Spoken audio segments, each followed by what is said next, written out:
We focus on Mediterranean integration, and we try to define the vectors of integrations between the north and the south, between south and south countries, by looking at issues that require regional solutions.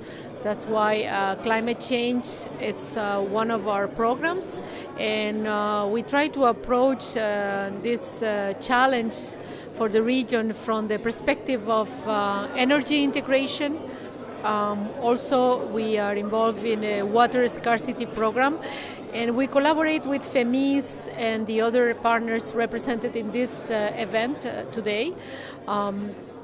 We try to build alliances and synergies with these partners. We are not a research institute focusing on climate change, but we look at the repercussions in terms of adaptation and mitigation for the Mediterranean countries, and we try to identify, as I said in the beginning, solutions. In particular, we look at the European market and the connections with the South, the Mediterranean partners in the South, as an opportunity to develop further the market of renewable energies.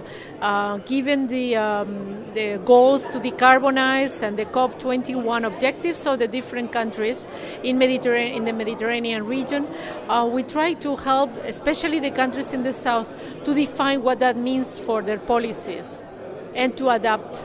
Southern Mediterranean countries face a huge challenge in terms of adaptation and mitigation to climate change. At the same time, we can look at them as a land of opportunity because of their wealth of renewable energy sources, mainly the sun, the wind, and also the interconnections between them and the large market that could integrate them.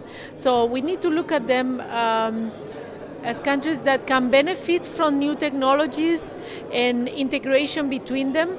At the same time, we also need to target them because we already know that some of them, particularly in the coast, are suffering the consequences of the climate change much more than the rest of the world.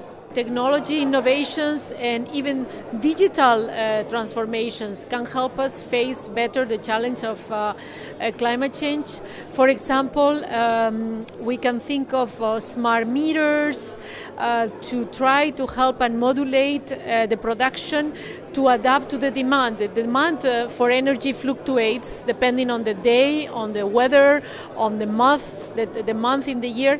And production is not as flexible. So having a menu of renewable energies and also exchanges of types of energy among countries. There are countries that are very rich in water resources. Other countries are more are richer in sun resources, for example. Facilitate exchanges between them to allow the flexibility of the market to respond to the fluctuations of demand is essential. At the same time, use technology to find adequate solutions to avoid intermittence.